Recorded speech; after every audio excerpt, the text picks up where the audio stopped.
We're back live with a new installment of Alex's Sports Talk Show where I break down the top 5 running backs of this upcoming NFL season. If you watch my top 5 quarterbacks, it's going to be very similar in the structure. I'm going to list my top 5 running backs and with 2 honorable mentions. So let's just dive into this, shall we?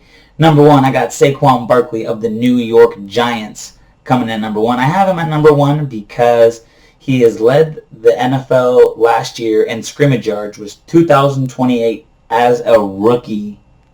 As a rookie, he did it behind a very poor offensive line, and the Giants haven't really beefed that up. So I don't really see, if he did that with a bad line, what is he going to do this year where he's going to be the main vocal point of that offense, because Eli Manning still can't throw very far passes, and then their wide receivers core is just injured beyond belief and suspended. So Corey Coleman tore his ACL earlier. He's out for the season. Sterling Shepard, he's having ongoing hand injuries, which has kind of been keeping him off the field. Golden Tate has been suspended the first 4 games, and then you're starting to kind of get into the 4 or 5 depth receivers who are going to get locked up by number 1 cornerbacks. Sorry, that's just how it is. So Saquon Barkley was going to be the vocal point, and he's a big-bodied, elusive running back who will not shy away from a hit, but who will also make you miss. Very agile.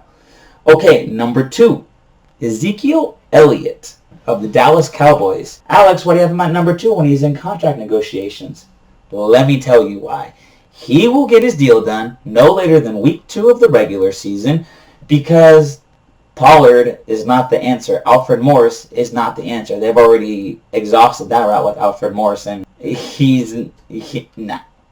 Ezekiel Elliott will get paid. He will come back for the Dallas Cowboys, and he will wreak havoc. He is the workload horse in Dallas, and he's only gonna become a greater receiving threat. Last year, he had 77 catches for 567 yards.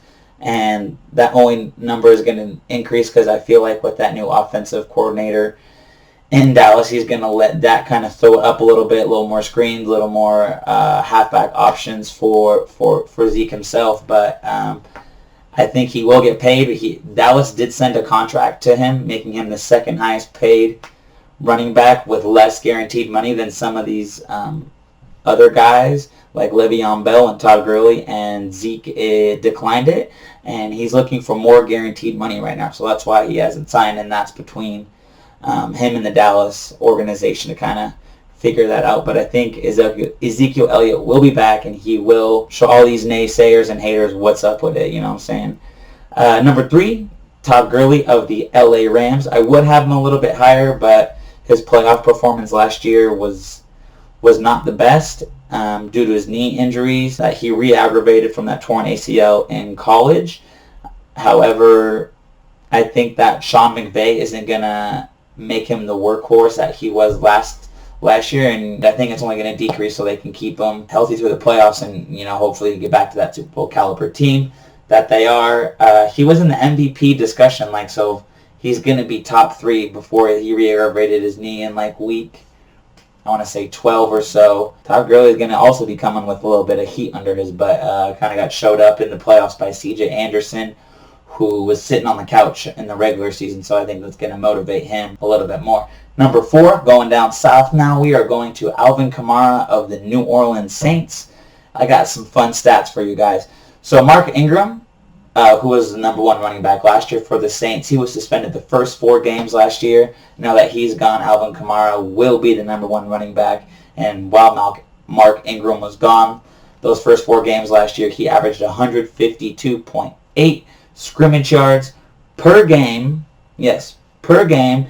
And when Mark Ingram got back, he averaged just under 89 yards, scrimmage yards per game. Very explosive plays, breaking lots of tackles, and a lot of highlight plays too. And now that Mark Ingram's gone, we're going to get even more explosive plays, and we're going to see even Alvin Kamara really kind of shine and come to the player he's supposed to be. Now, they did sign Latavius Murray. That's just his backup. I really don't see him really stealing any of the spotlight from Alvin Kamara. But you never know. But big things for Alvin Kamara, so stay tuned in for that. Number 5, staying in the NFC South, I got Christian McCaffrey. Now, this is, every time I say this, I always get appalled, but last year, Christian McCaffrey led his team in carries, rushing yards, rushing touchdowns, receptions, receiving yards, and receiving touchdowns. That's like the whole offense right there. Christian McCaffrey led the whole offense last year, and it just amazes me. Sure, injuries had something to do with that, but that just goes to show you what kind of a guy Christian McCaffrey can do for your team. Now, in the summer, he's really put on a lot of muscle, and he's really bulked up, and I want him to be the same person he was last year, and I really can't see any decrease from last year for Christian McCaffrey. You know, he's getting more used to the system, more used to his players, and it's going to be an interesting year for Christian McCaffrey. So he's coming at number 5. Little fun fact of the day, besides DeAndre Hopkins, who is a pretty elite guy, I have to say, in today's NFL, he is the only person to have 80-plus receptions and not a single drop.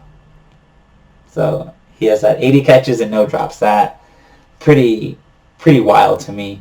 Okay, moving on to honorable mentions now. Le'Veon Bell is coming in at number 6. I have him at number 6 because he hasn't played since January of 2018, so it's like a year and a half of no football, essentially. He's on a new team, the New York Jets. He has a new quarterback, new offensive line, new scheme.